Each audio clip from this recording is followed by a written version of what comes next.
Aqui é o toca CD, crossover. Tem um dos kits aqui na frente aqui MTX. Aqui o outro do kit MTX. Nas portas traseiras aqui tem o kit da Bravox, do outro lado outro kit da Bravox.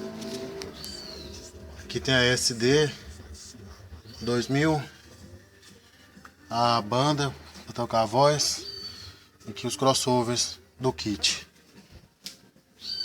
E aqui o kicker de 15 e o voltímetro.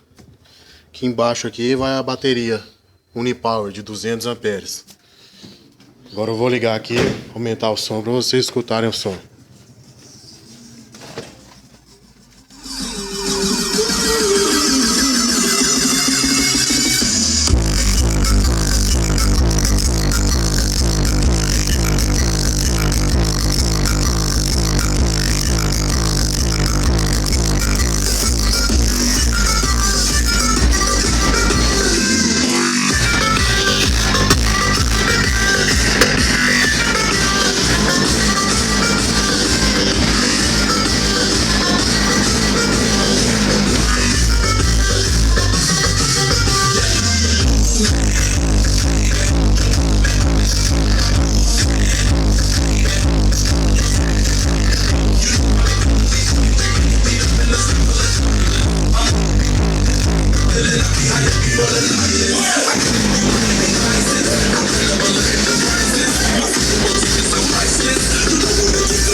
E é isso aí.